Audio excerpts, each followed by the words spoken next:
I am very happy with what we got out of this movie. Is it perfect? No.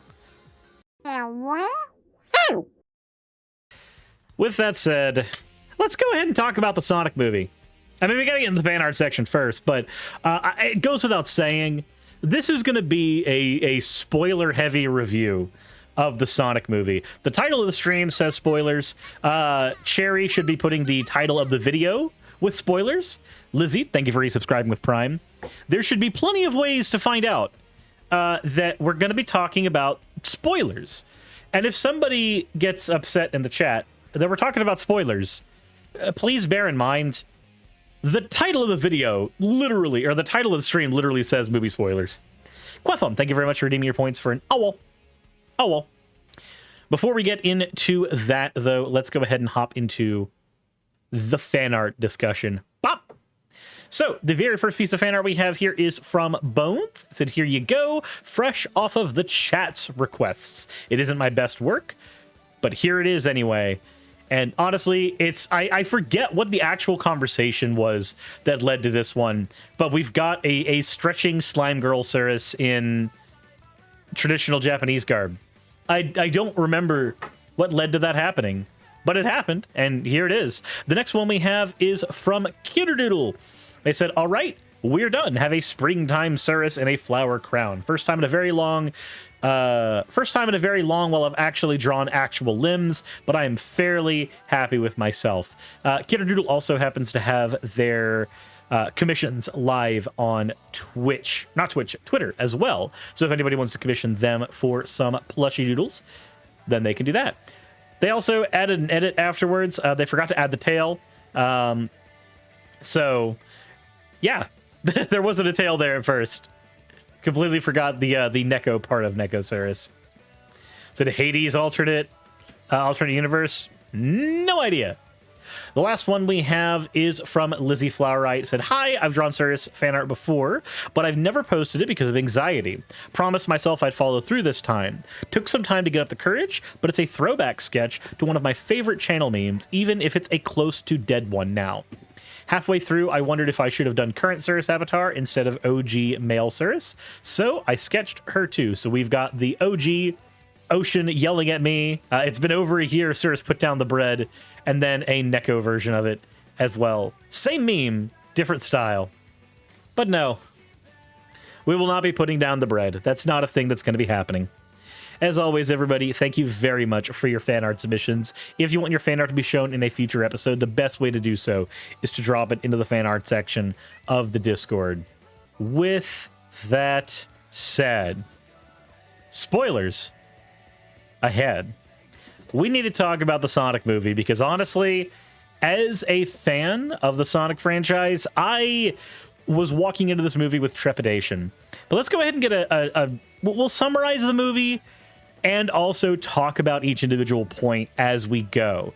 So if, this is your last warning, if you haven't seen the movie and you want to and you don't want to be spoiled, please fuck off of my video. Go somewhere else and watch the movie, okay?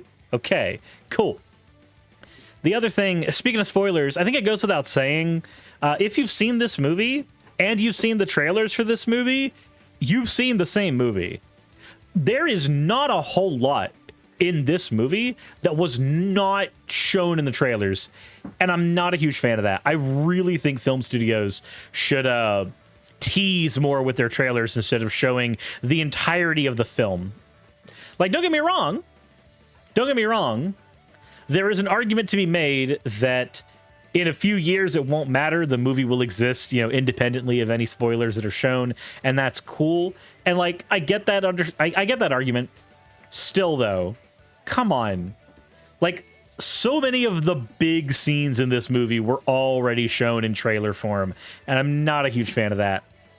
But the movie begins basically where the last movie ended. And yeah, there were trailer-specific edits of some scenes. That's a pretty normal thing, though. The movie starts where the last movie ended.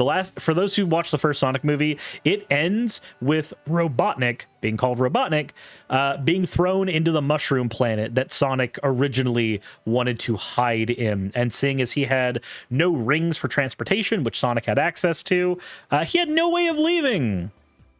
And with no real access to technology of any great variety, he's basically marooned there. He's stranded.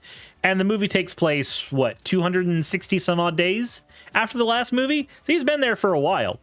He's been there for a decent bit. The movie does begin showing a little bit of his ingenuity, though.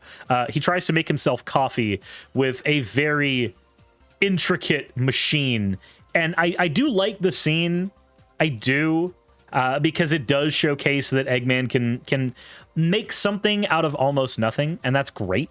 Kitsune Cavalier, thank you very much for the oh well. But the most important thing is he finds a way to amplify the power of one of Sonic's quills. The quills that he used, that he yanked from Sonic during the last movie. And this ends up summoning Knuckles and a couple of mercenaries. Now, you don't really know who these people are that are coming to attack Eggman. You have no context for who they are unless you've read the prequel comic book. And I don't hate that. I really don't. The prequel gave us a lot of, fun information, like Sonic's first attempts to be a superhero. We got confirmation that Team Chaotix exists in the movie universe, and we get confirmation of how the rings work, both as currency and as transportation devices. Like, I don't hate that information was given. I just hate that it was given only in comic form. Really not a huge fan of locking certain information behind a particular kind of media. As a Warcraft fan, I already have to deal with that enough. Why? I need to stop that. That cat is being very loud. Obnoxiously so. Jesus. Anyways, so Knuckles and Eggman meet each other for the first time, and Knuckles points out that Knuckles was trying to find Sonic. If you remember from the first movie, the Echidna tribe was trying to kill Sonic when he escaped to Earth. Knuckles being, we don't know it at the time, but it's assumed if you're already a Sonic fan, Knuckles being the last of the Echidnas, he wants to continue all of that. He wants to continue what the Echidna tribe wanted to do. So he tries to find Sonic, and Eggman says, well, I can lead you to him. So they use the transportation rings to head back to Earth. Then we cut to Sonic attempting and failing miserably to be a superhero. Again, if you've seen the trailers, you already know how this scene plays out. He, tries to stop a vehicle from being utilized in a bank robbery and ends up just creating more chaos. The one cool thing he does do is he does take apart the entire vehicle before it gets to run into a child. Like, that's a cool scene. I like that. And the idea of being able to take apart those vehicles very quickly, it gets used later in the film. I'm okay with it. But then we cut to a scene where Sonic is told that he has to go fishing with Tom Wachowski, the cop from the first film, or probably better known as Donut Lord. Also, Hammer the Sig, thank you very much for resubscribing.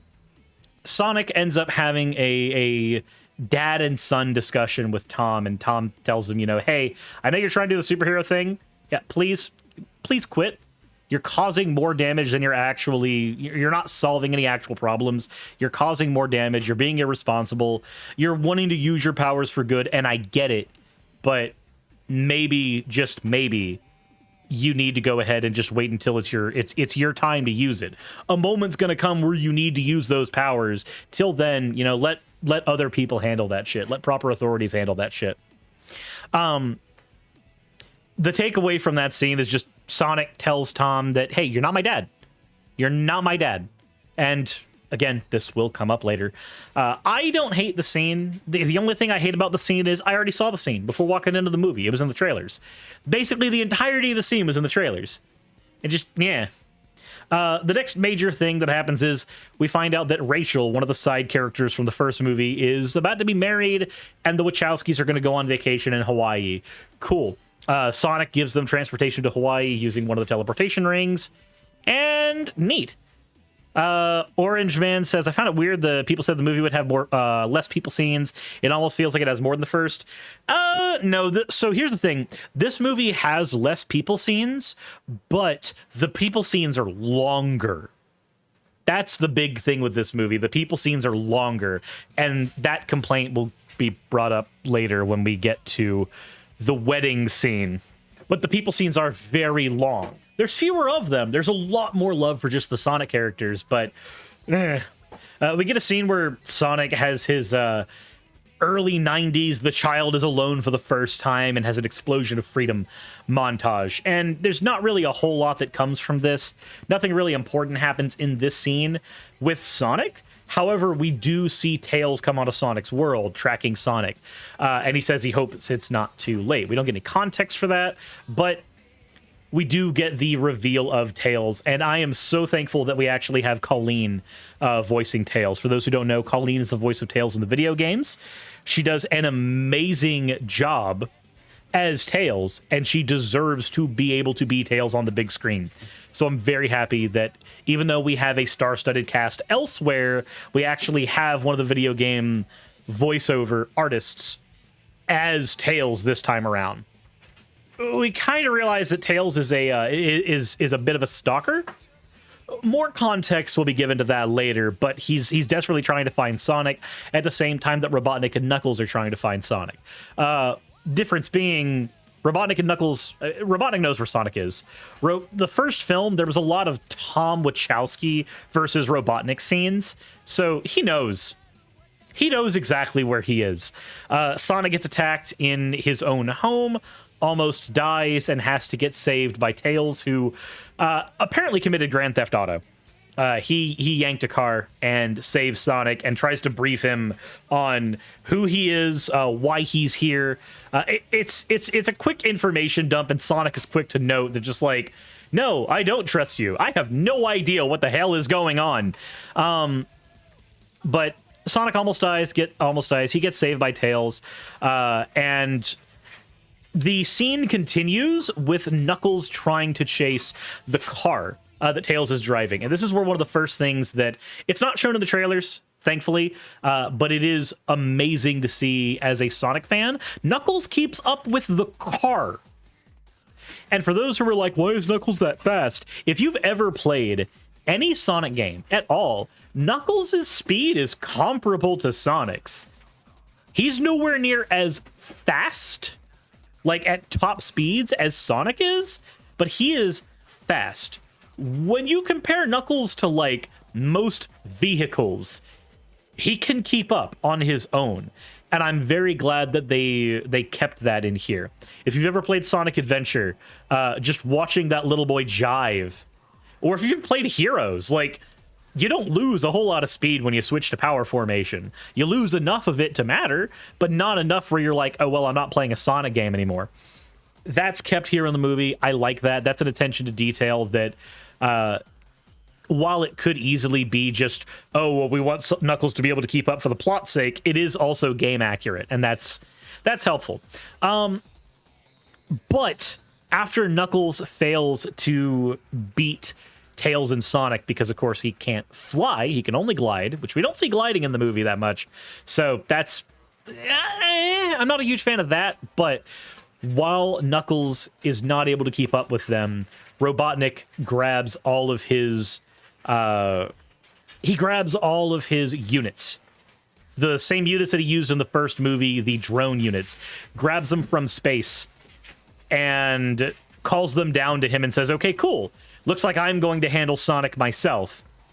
But then he overhears Knuckles saying that he will find him and claim ultimate power or something like that. And honestly, said he did glide to catch the car. Oh, yeah, fair. But catching the car wasn't enough. Because gliding isn't flying. But Knuckles does mention ultimate power, and Robotnik keys into that and just goes, oh, what's that? What are you talking about? We get the idea that he was planning on betraying Knuckles up until the point where he realized he might need Knuckles to figure out this ultimate power shenanigans. So Robotnik, in this scene, I mean, it's how he got all of his units to him, he tells Agent Stone to have his latte ready for him. For those who might not remember, Agent Stone was the second in command to Dr. Robotnik back when he was working with the United States military. And he is working a coffee shop just in the middle of Green Hills now. And the coffee shop is called it's called Mean Bean, as a loving homage to Robotnik's Mean Bean machine. And I'm all for it.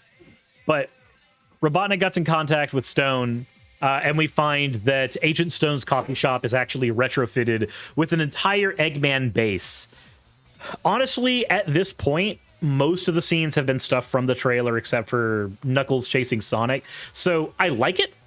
And I do like seeing Agent Stone taking responsibility on his own. Like, he's not just a henchman. You can see why he's useful to Robotnik. He is way more than just a yes man for Robotnik. He is a genius in his own right. He is technologically savvy. He is a manipulator. He is able to do all of the stuff Robotnik can do, just on a smaller scale.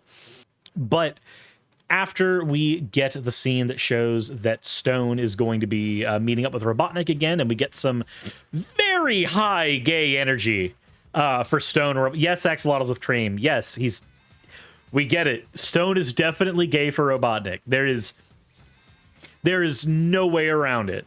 But after we get those establishing scenes, we get a scene with Sonic and Tails where Sonic grabs his map, the map that he was using to figure out where to world hop in the first movie, and somehow activates a feature on it that he never activated before, where a hologram of Longclaw, the owl mom from the first movie, basically tells him the origin of the Master Emerald, Chaos Emeralds, and the origin of Knuckles' tribe and their fight with Longclaw's tribe. Like, there's a lot. There is a lot of information dumped there, and this is one of the scenes that, like, it doesn't work for me that much.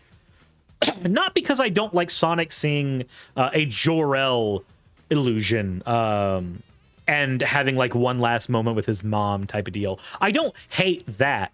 I hate the fact that it's so random. Like, this is a character who is very important in Sonic's life, sacrificed herself to keep Sonic alive, and the way we are meeting them again is literally a random knuckle rub on a piece of paper. It feels weird, but I'm not gonna be super upset with it. It's literally it's a Rise of Skywalker type of scene. It's there to establish the MacGuffin hunt, and the MacGuffin hunt will find you a compass that will find the MacGuffin you're looking for. If you've seen these kind of movies, you already know the point A to B to C to D type of deal that they're going to be going for. It's fine. I just don't like how it came about. But map reveals the location of the compass that leads to the Master Emerald. The map also discloses that Longclaw and Knuckles' tribe are sworn enemies. Turns out that the compass is in Siberia. Tails asks, how are we going to get there so quickly? And Sonic just takes one of his rings and throws it. And suddenly they've got a portal to Siberia. I mean, in other Sonic canons, this would be where either Tails would go, hey, I know how we can do this, and would end up, flying Sonic there, or Sonic would run there on his own, carrying Tails. But Sonic is not as powerful in this canon as he is in things like Archie, or even IDW, where he can get from one end of the world to the other without even blinking. He's not quite that level yet, so he uses a teleportation ring to get to Siberia. Unfortunately, this happens in the middle of a blizzard. And I'm not a huge fan of just watching Sonic and Tails slowly move through a blizzard. I didn't like this scene that much, but it does get us to a scene that I did like, and that is the Siberian bar. If you've watched any amount of 90s movies, maybe even some Adam Sandler movies, this scene, it feels like a combination of the bar scene from the first movie and literally every we have entered a foreign nation type of scene in early 90s media. And that is for better and for worse. Sonic and Tails get themselves in a lot of trouble because they don't know the local dialect and end up having to get into a dance-off with the local bar patrons for their own survival. Really, the only major thing that happens in this scene, it's a way to shove in a bunch of contemporary music. Even some of it's already kind of dated at this point. I like the scene. I just wish they were dancing to Sonic music and not contemporary music. This is a Sonic film. I don't see a reason for us to use a shit ton of licensed music that isn't Sonic music when one of the main factors that draws people to the Sonic franchise to begin with is its music. One of the things, like one of the old adages that we've had in the Sonic community for the long time is, well, the game might suck, but the music slaps.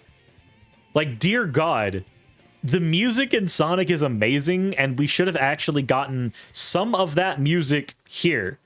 But anyway, the purpose of the scene is just to have Tails and Sonic bond, and it does its job. Sonic and Tails have their bonding conversation. Tails notes that where he comes from, he was a loser. He was, called a freak because he had two tails, and he ended up in a depressed fit, becoming a techno geek, and somehow had a tracker that tracked energy pulses. And the scene in the first movie where Sonic created a giant EMP on accident, apparently that had long-standing implications. Tails got notified that that was a thing because of the technology he had set up for that purpose, and we're never really given a reason why it can do that. I want to be honest, this is where we get a couple of problems with Tails. I'm okay with Tails being a tech genius. I love Tails being a tech genius, but why he had a machine that specifically could read Sonic's energy? And apparently this is not a thing that, like, Knuckles was able to pick up on? I don't know. It feels weird to me. Like, I understand Knuckles not being able to do it because he doesn't have the technology for it, but Knuckles, whose mission it was to find this child and do him a murder, does not have the tools or had not found a way to get the tools to do it. And Tails does it on accident randomly. Make of it what you will. The other thing that we get from this is Tails is a stalker. I mentioned it earlier, but I think we need to talk about that a little bit. In the Sonic Adventure canon, it is, kind of assumed that Tails watched Sonic a lot and then tried to fix up his plane, and then that's how they became friends. And that's cool. That does show Tails as being a little bit of intrusive on other people's privacy and, stuff. But this maybe takes it to another level. Tails watched Sonic bathe. The movie does not make any bones about explaining that, yes, Tails did in fact watch Sonic bathe. And that's weird. That's kind of strange. I really don't know how I feel about Tails watching Sonic bathe and take a shit and just all this shit. Since Sonic is naked every time, yeah, but the implications of, your private time. Even Sonic wears a towel when he's leaving the bath, okay? Now, that's a bit more than bro stuff. Yeah, that's a little bit more than bro stuff. Yeah, it's a bit weird. I don't hate Tails' characterization in this movie. I think it's mostly on point, but that was a bit of a reveal. That was strange. Sonic is also oddly unfazed by this. Weird, but anyways, we move on to the next day. The blizzard is over, so Tails and Sonic go and find the temple that has the compass. Video game puzzle happens. It's not a whole lot of stuff, but they get attacked by Eggman and Knuckles. In their fight for the compass and their fight with Eggman, their fight with Knuckles, Sonic destroys a shit ton of the drones. We get the scene that the trailers have been hyping up so much, which is the ice cap zone scene. Sonic stealing a piece of one of those drones to basically just snowboard down and try to escape Knuckles. We get the Winter Soldier joke. Haha, it's very funny. There is a thing that happens in the scene that I like, though. So Sonic has a choice between saving Tails and getting the compass. He chooses to save Tails because Tails is a person. The compass is a thing. Sonic has a good enough head on his shoulders to not give a shit about the thing. Robotnik, on the other hand, is all for getting the compass.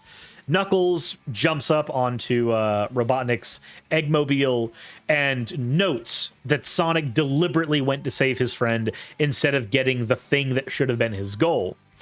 Robotnik basically says this is he doesn't have an eye on what's important. His eye is not on the prize. Knuckles seems to kind of just accept this at first, but you can tell he's got a moment of consideration from this. The movie doesn't use this to its advantage, I don't think. We get the one scene here, but the moment that obviously Robotnik is going to betray Knuckles. The moment where Robotnik betrays Knuckles, it happens later, and Knuckles realizes his position in their relationship because of the things that happen in that moment. He doesn't really use the information from this moment that much in making his decision, at least not in a way that we can tell. So, we do see the seeds of doubt getting planted, but we don't see them being used for a whole hell of a lot. Again, the important thing that happens later is what severs them completely. During this moment, an avalanche happens, and Sonic is going to be killed by the avalanche. He then calls on Tom, who's in the middle of Rachel's wedding, and says, "Hey, I need you to save me." A fun scene happens where you find out that Tom accidentally swapped a teleportation ring with the bridegroom ring. It's here. It's funny. It's kind of needless, but it's here. He gets the correct ring. He throws it to save Sonic and Tails and destroys the entire wedding because the teleportation ring doesn't just take a person. It takes everything that was around them. So, I mean, the avalanche just kind of rolls on through.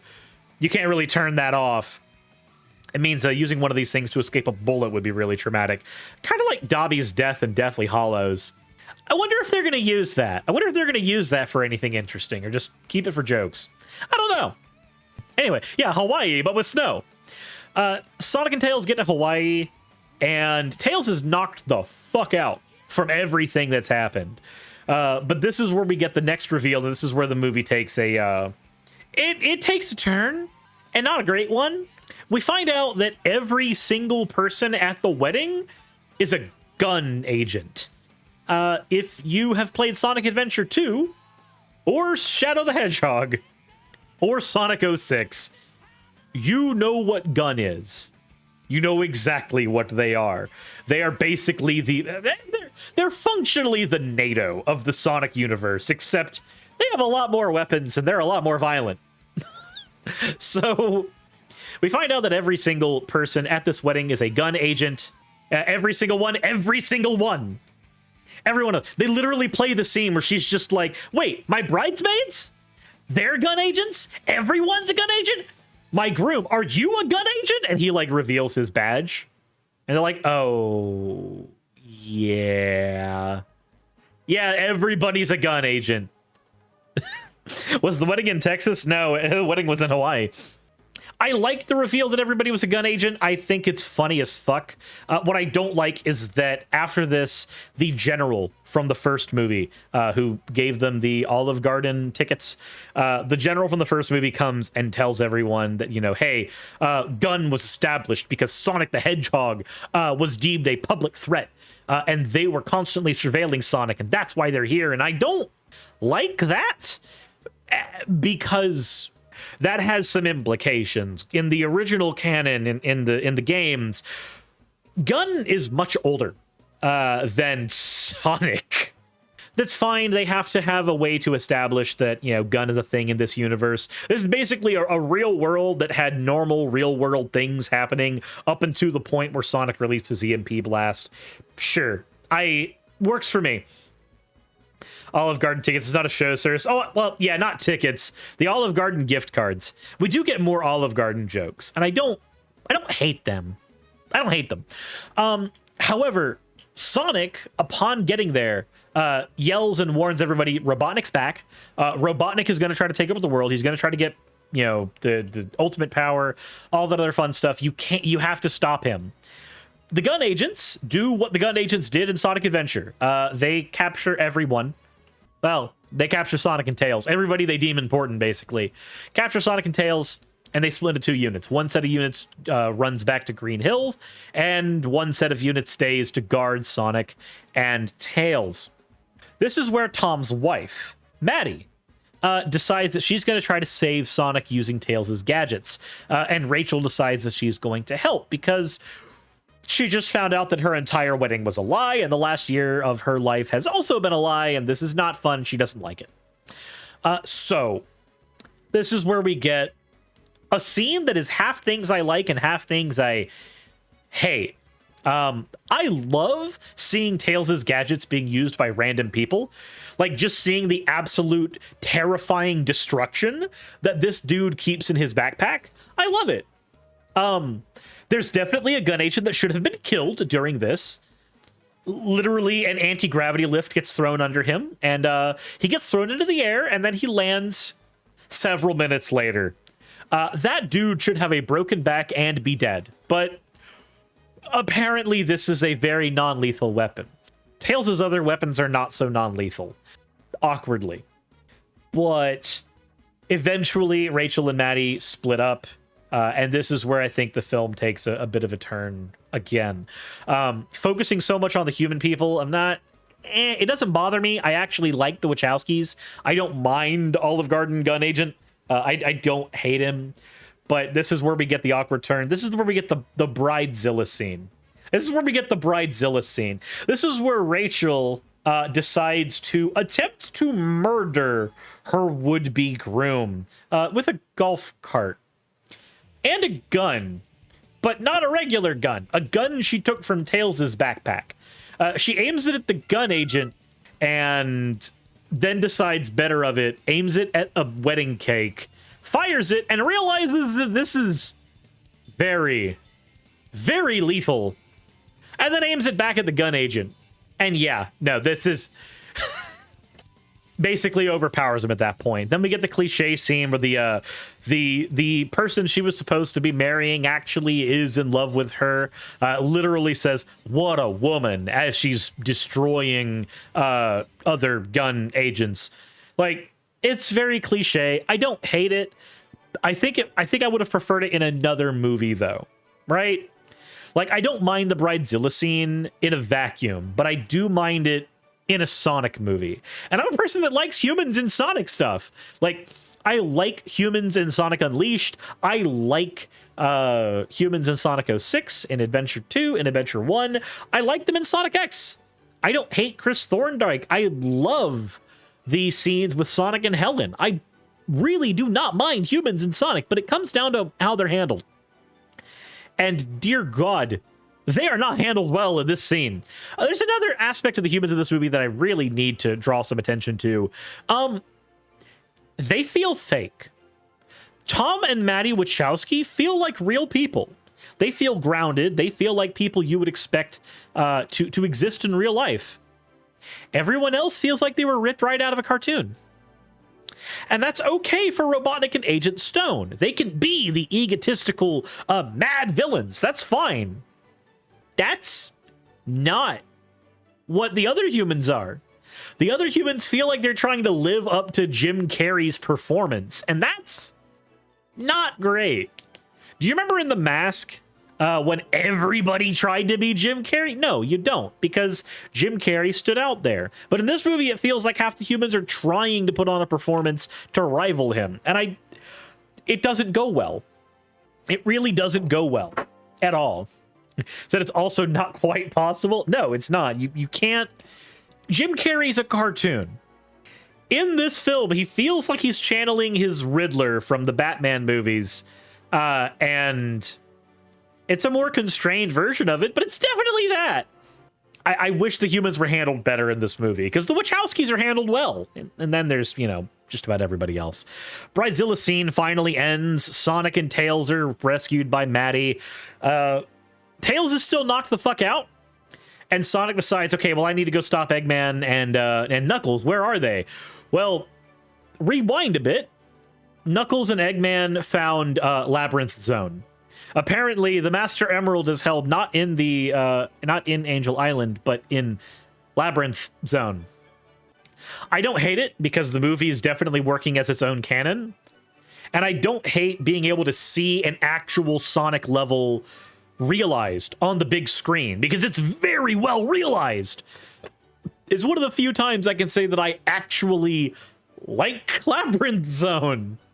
But they get to Labyrinth Zone, basically, and Knuckles and Robotnik have two very different ways of going through this. Knuckles is being all Indiana Jones. He's dodging the traps, and he's getting through on the skin of his teeth, and Robotnik just kind of stops and goes, let's work smarter, not harder. He pulls out a machine and maps out everything so that they can get to the end without dealing with all the traps.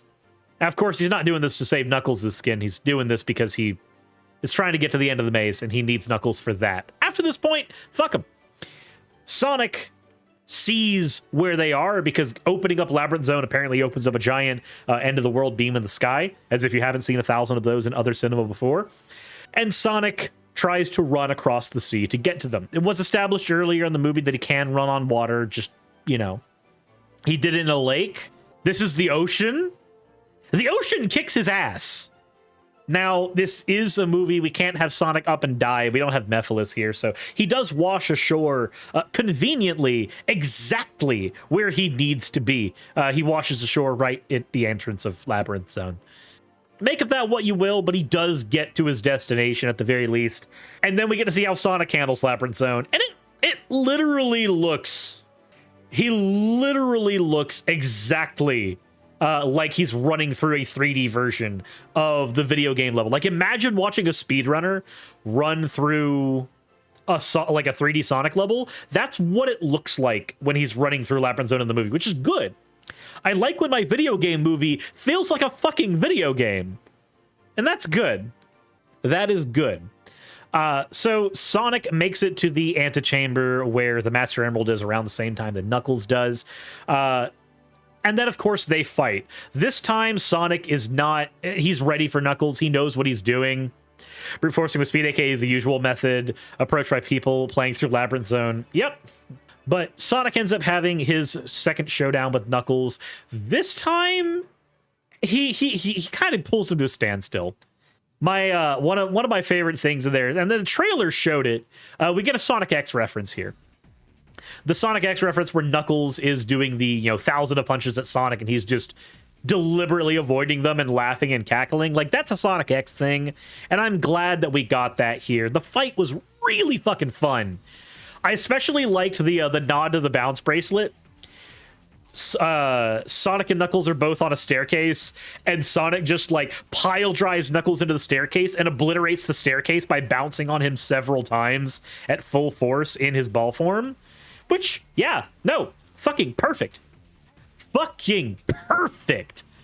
Lots of references in here. Also, if you had noticed in this scene, if you look at the murals on the wall, Alligatrak, thank you very much for the follow. Velis, thank you for resubscribing as well. If you look at the murals on this wall, you can see perfect chaos. You can see perfect chaos in one of these murals. I don't know if that's in just as an Easter egg or if they're legitimately going to bring perfect chaos onto the big screen. But if there is any Sonic villain / character that deserves to have the cinematic treatment, it is perfect chaos. I need to see giant CG Biolante monster in my Sonic movie going forward. Definitely, 110%. But it's there, and I'm happy as fuck it's there. But during the fight, Sonic has a bit of a conversation with Knuckles because, shonen anime type of deal. You have a conversation with your enemy while you're fighting them. You can do that. And he points out that, Robotnik's not a good guy. Why are you hanging out with him? At this time, Sonic points out that Robotnik is literally going to steal the fucking Master Emerald. Cosmo Death says, just want to point out that when Knuckles sees Eggman about to betray him, he questions why, because you are my friend. I think that moment reminded me about how young and naive Knuckles actually is in this. True. Like when Knuckles actually turns around in that scene and sees that Eggman is taking the Master Emerald, he doesn't just say, "You were my friend." Like, he recognizes that things are over. He says, "You are my friend. You should not be doing this. This is not fair." He really is very childlike here, and I love it. Like, the whole reason, like, this is just the story of Sonic 3 and the beginning of Sonic Adventure.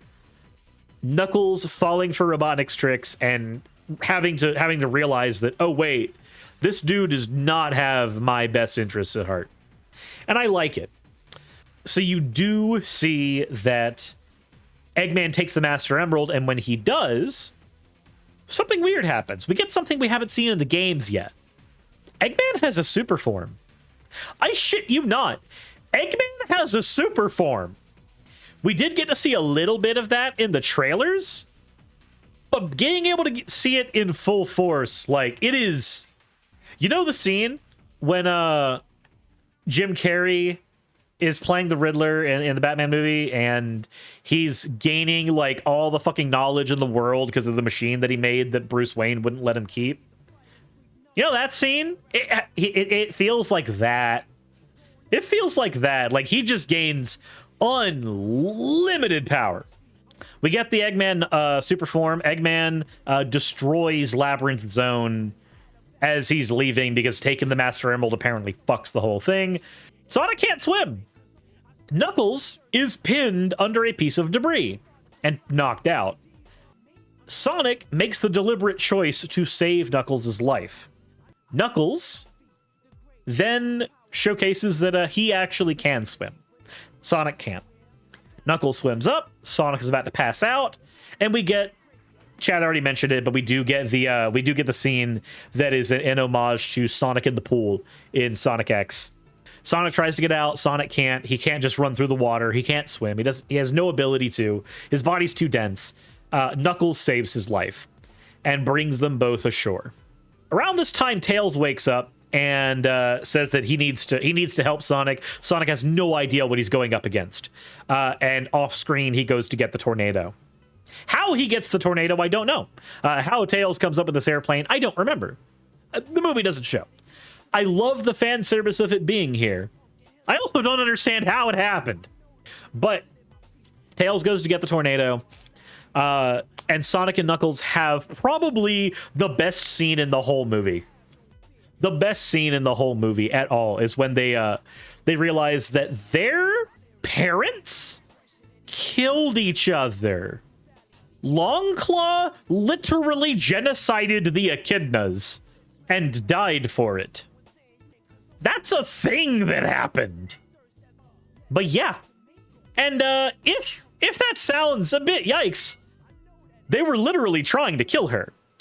We find in a flashback scene that Knuckles was told to stay home. Apparently he was the only child in the village, and his entire Echidna tribe went to go fight Longclaw the day that Longclaw made Sonic escape to Earth. The entire tribe died to Longclaw. They're fucked. So yeah, we have genocide in the children's movie. There is nobody from that tribe left, except Knuckles. Now granted, it was defensive. You may take umbrage with my usage of the term, but a genocide is what happened. Sonic and Knuckles come to terms with the fact that both of their parents fucked each other up. They're done.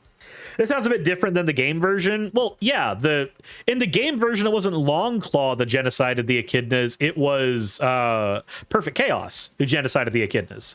There's a scene that I didn't mention during the Chaos Emerald lore dump. I should have mentioned it before. I did mention it now. This movie has an homage to Enerjack. Kind of. So what the movie shows, Knuckles has a dad. It doesn't name the dad. The movie shows us that Knuckles' dad went mad with chaos power at one point, and this is the reason why Longclaw tried to hide the Master Emerald from the Echidnas. We get to see a Knuckles tribe super form, and it looks very close to a Nerjack.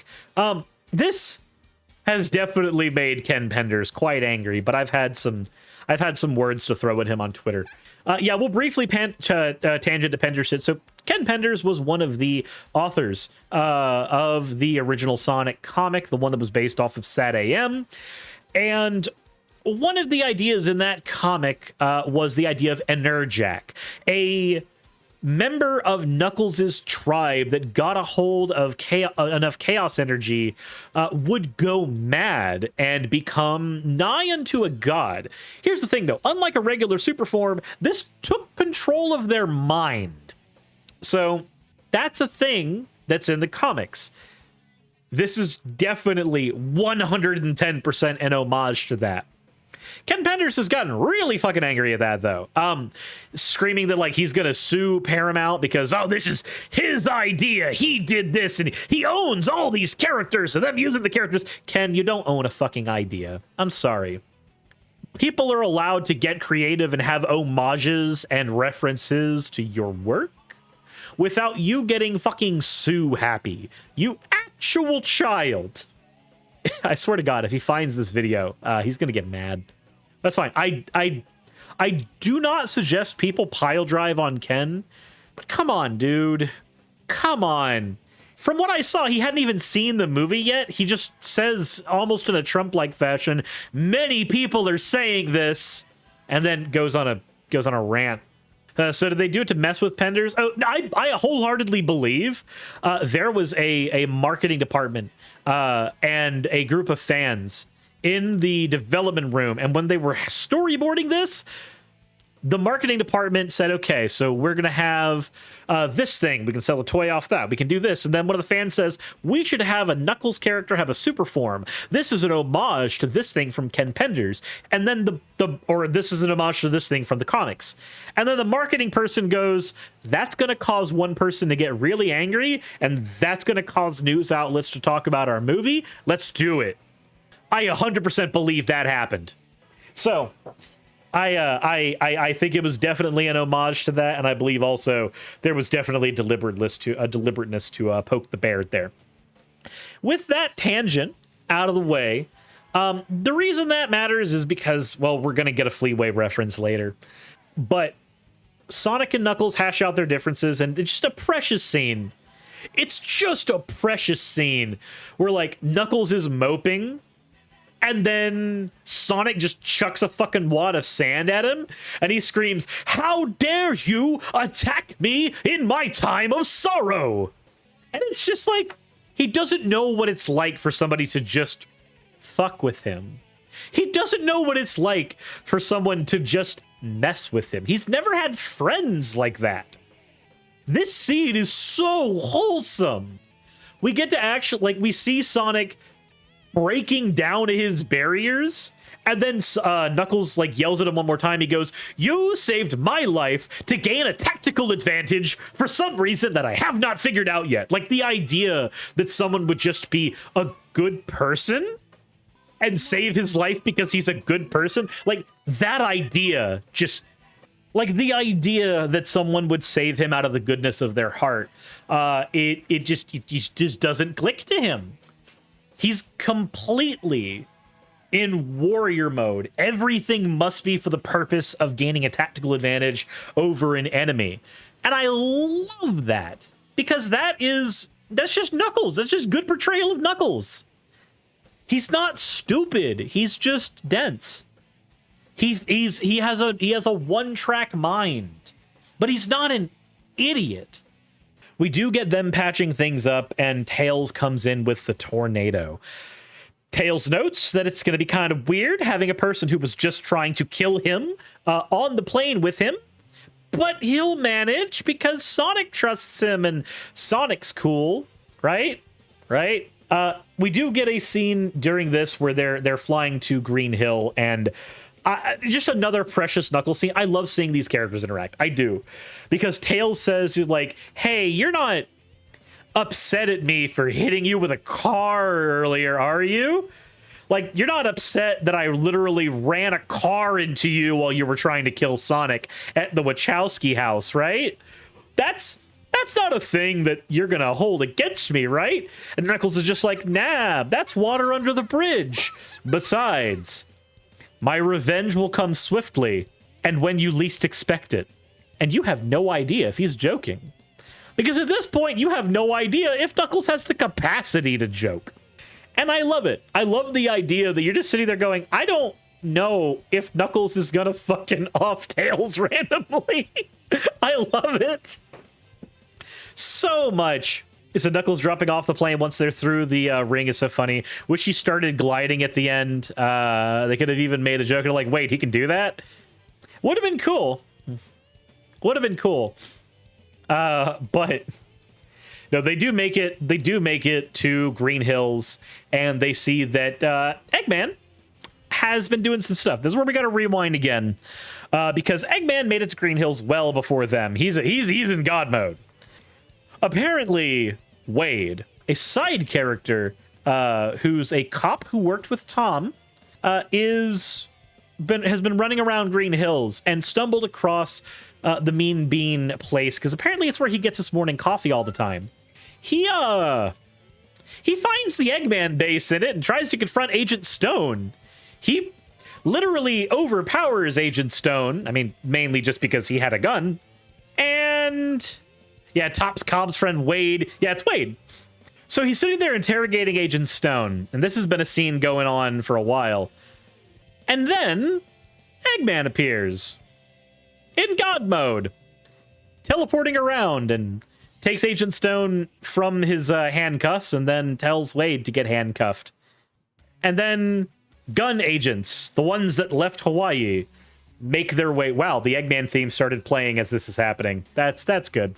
That's perfect. So, Eggman goes out to confront the gun agents, who have tanks and guns and all kinds of lethal weaponry aimed at him. And then he does what Sonic did in the beginning of the movie. He takes them all apart with his god powers and then throws all of the machinery into a giant tornado.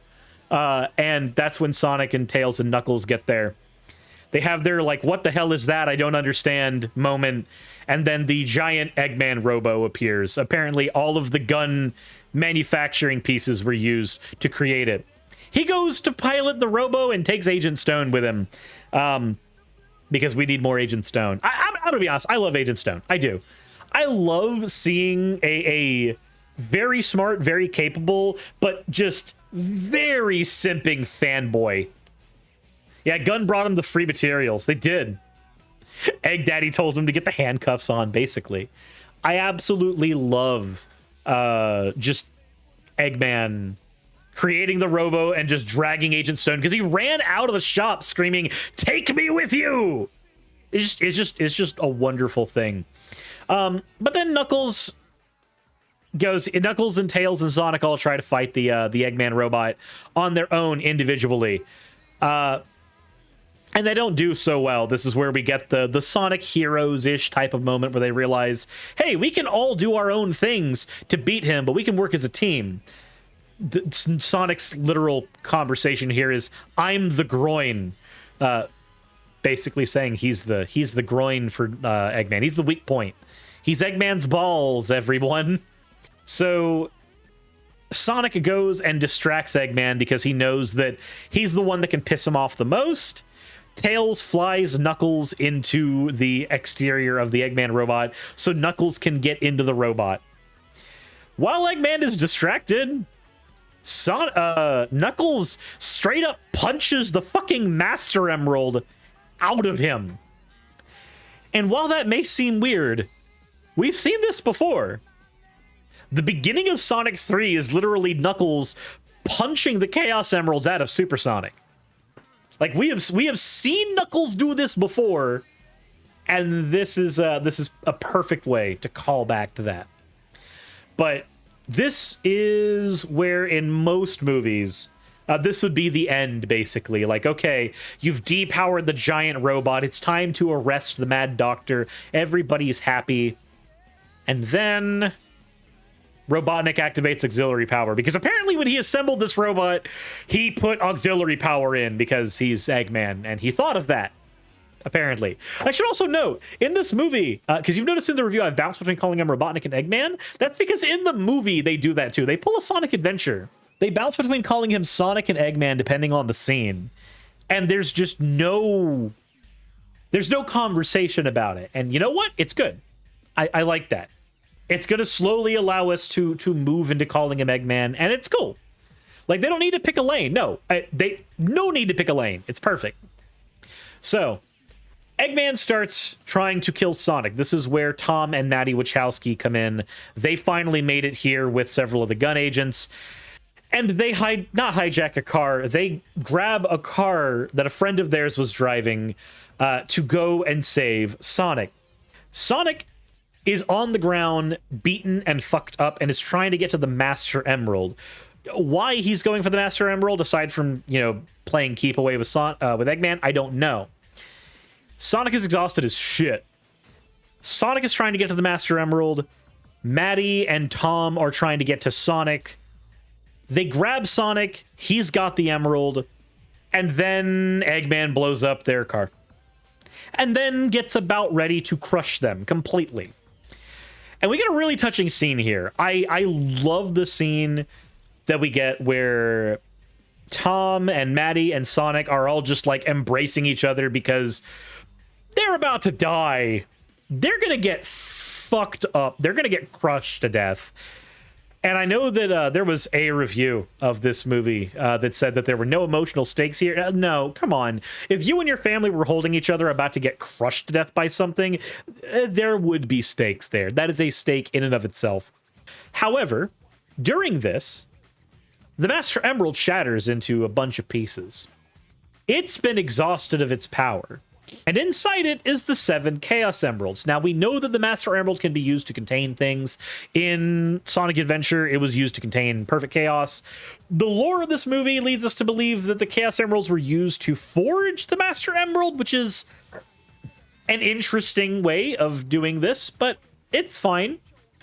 So we have Sonic holding the Chaos Emeralds functionally around him, wishing that him and his family will not die. So they don't.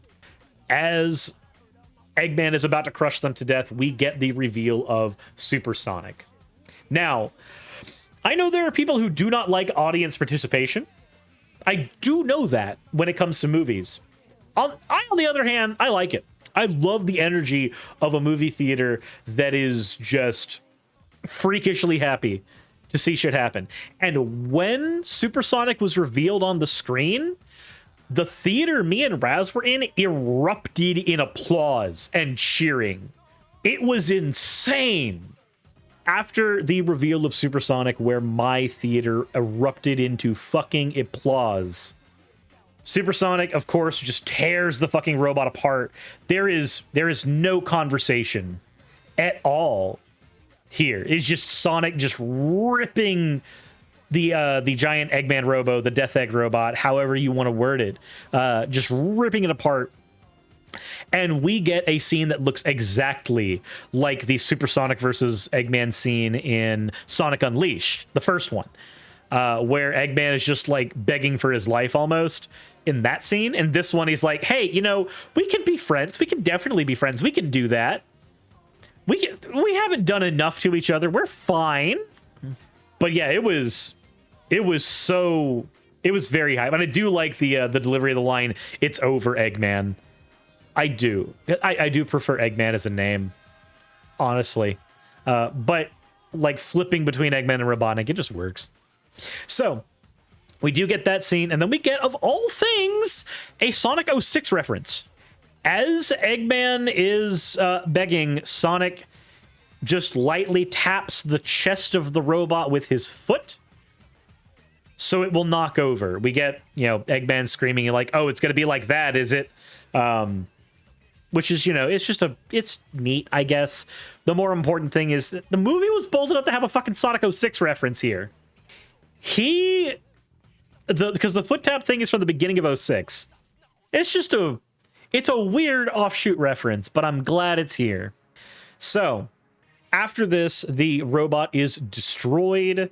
Eggman is presumably dead. At the very least, Gunn can't find his body. And we get the conclusion of the story with Knuckles and Tails officially being adopted into the Wachowski family. And we get it with Another Sonic X reference. A baseball... Well, it's a Sonic X reference and also a reference to the first movie. A baseball scene where they are trying to teach Knuckles baseball. And dude doesn't use his bat. He just uses his fists. Oh, yeah. I forgot. There's one other thing. One last thing. I completely forgot the Fleetway reference. Sorry, Benji. You're right. After Supersonic lands down... we do get Knuckles telling the Wachowski family, this isn't the Sonic you knew anymore. And that's a reference to Fleetway Sonic. And if you didn't know, in the Fleetway Sonic comics, when Sonic turned Supersonic, it made him go insane to the point where Supersonic became its own separate character. And just insane, violent, evil, problematic. The idea was that this would be that Sonic. You see him like get really angry. You think he's about to go straight into that, and then he just calls down a chili dog. He takes a bite of it and realizes that chili dogs summoned with divine power are wonderful. He tells Knuckles he should try one too. Summons a chili dog and it falls right in his fucking eyes. And Knuckles just goes, nope.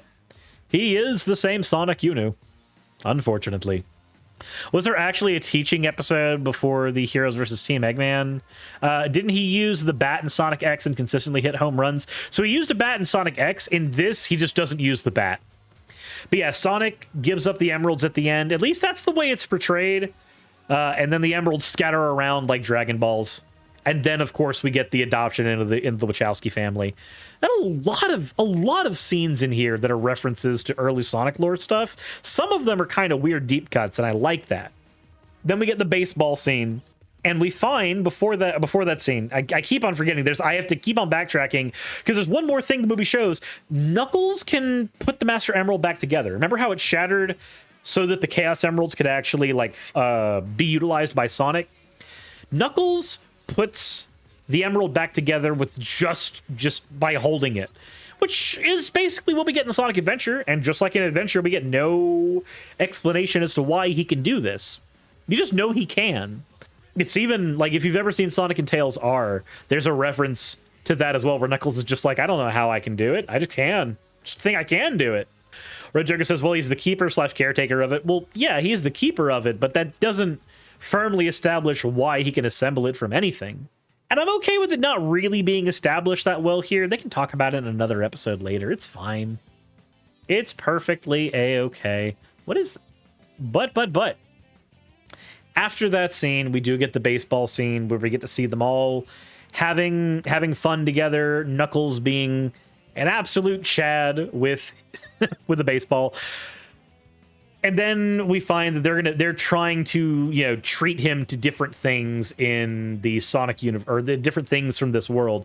He's going to be introduced to ice cream with sprinkles. We get to the little Knuckles reference that he likes grapes, for those who don't know. In a lot of the earlier Sonic games, they would give a bunch of weird offshoot information about the characters in the instruction manuals. Apparently, Knuckles likes grapes. And apparently Vector the Crocodile is a very religious fellow. A lot of weird stuff in there. Apparently Robotnik is a feminist as well. Weird information in those manuals, but it's there. And then we get the end scene. And if you know what Gun is as an agency, then you already kind of know what the last scene is going to be. It makes sense. You knew as a Sonic fan, because the last scene is the Gun agents talking and saying, hey, we were in the middle of wiping Robotnik from our servers. We were wiping all of his data. We were scrubbing it clean. And then we came across something. We came across a file in the Robotnik section. Because remember, they said Robotnik. They didn't say Ivo Robotnik. They came across a scene, or they came across a bit of information from Gerald Robotnik. They find information dating back 50 years ago. And if you've played Sonic Adventure 2, you already know what that is. And we get the reveal of Shadow the Hedgehog. Shadow is going to be a main player in the next Sonic movie. We also know that Knuckles is getting a TV series, basically, as well. And yeah, this is the other time the crowd went wild in our cinema too. Yeah, when he said 50 years ago I blew up. Yep. Now the shadow reveal was it was spoiled for me, unfortunately, because I didn't log off of Twitter. I already knew this was going to happen, but my theater exploded as soon as Shadow was revealed. It was insane. And then this is where the last bit happened. We got the end credits song. This is where the last bit of theater participation happened. There was a song released by Kid Cudi. There was a collaboration with Sega and Sonic. And it was shown about a week before the early premiere for the movie. The only reason I even saw it was because I needed to watch it for Sunset City. And of course, as soon as that song started playing in the credits, the whole fucking theater was singing it. There are very few times, like I can count the movies I've seen that have had insane audience participation. And let's see, the newest Spider-Man movie, Resurrection F, when I saw that in theaters, and this. It said 10 months of Sonic lore. I didn't know I wanted, but here it is. Thank you, Logo Leon. But the credit sequence is amazing. And being in the middle of a theater where not only I got to see people cheering for the reveal of Supersonic, cheering and going nuts for the reveal of Shadow, and just hearing everybody sing along to that song as soon as it happened. It was an insane experience. I actually want to watch the movie in theaters again just because I want to see if that happens again.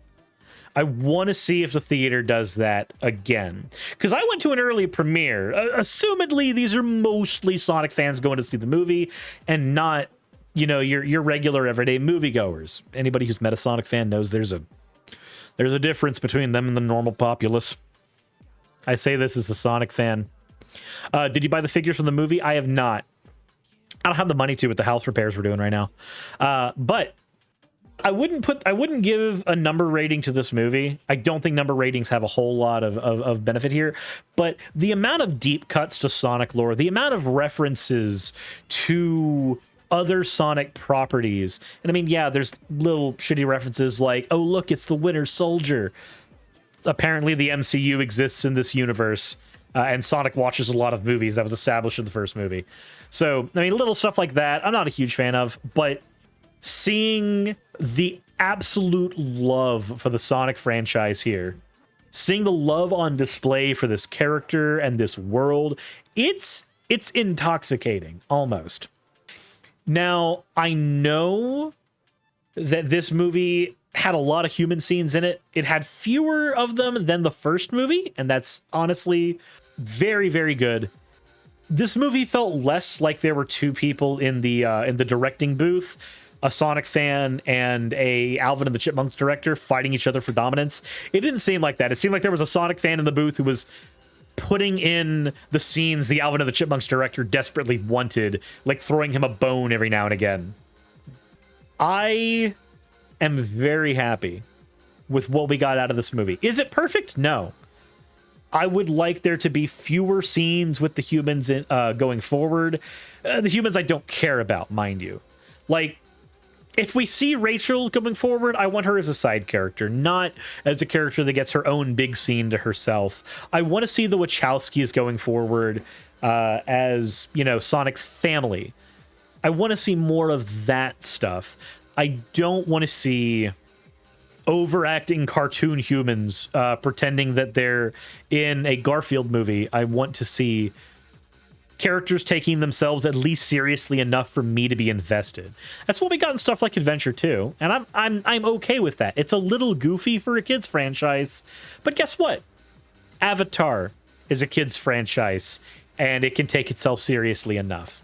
So, I thoroughly enjoyed the movie. If you haven't seen it yet, what the fuck were you doing listening to me literally spoil the entire damn thing? While I do have my gripes with it, while I do have my problems with it, I think that it is a rock solid time. And if you're wanting just a fun action flick, a fun family film, or if you're a diehard Sonic fan and you want to see some of those concepts that were in the video games realized on the big screen, there is something there for all of you. I think that a lot of the reviews that are just bashing the movie are from people who have no idea what the fuck they're talking about. It's okay to not like the film, but some of the criticisms I've been seeing, well, expect to see some content on Nekosaurus about it. That's all I'll say. Speaking of that, I am trying to figure out what all I want to do with that channel, but we'll figure that out as we go. Cosmo says, I hope the shadow with a gun statue is replicated or movie theaters for the third movie. We'll see. So the adventure series are action stories, not comedies. I wonder how the movie universe will tack it. Who knows? Codename Gamma. Thank you very much for reading your points, friend. Oh. I know this is a much longer episode than normal. This is going to be a nightmare for Cherry to edit, and I am terribly sorry for that. But there was a lot to get through with this movie, and there's just a lot of stuff to talk about with this movie. I think it's a wonderful flick. If you haven't seen it, please do so. Watch it in theaters if you can and can do so safely. Make sure that make sure that you actually are able to go in a safe way, because don't get sick just so you can watch blue hedgehogs on screen. But it is important, if you can do so safely, to watch movies like this, because that shows corporate executives that they should make more of it. And we already know we're getting a Sonic Cinematic Universe at this point. We already know we're getting that. Let's encourage them to keep doing the right things going forward with it. Quethom, thank you very much for reading me your points, friend. Hada. You fucking degenerate. Ben J says Sonic 2 is going good in the box office. Oh, it's going good right now. I'd like to see it continue to do well. I need to see a Morbius sweep, but it be a Sonic sweep. Please and thank you. But anyway, as always, thank you all for watching this episode. I greatly appreciate all of you sticking around for an hour and a half of me talking about a fucking blue hedgehog. If you want to hear me talk about a blue hedgehog more, maybe consider checking out the Nekosaurus channel, where I talk about game stuff, and maybe consider heading over to Sunset City, where I talk about that stuff pretty much exclusively with game apologist Wayne is Boss and Channel Pup. With all that said, everybody, if you enjoyed, hit the like button, send to your friends, all that other fun stuff. And as always, everyone, insert end of video tagline here.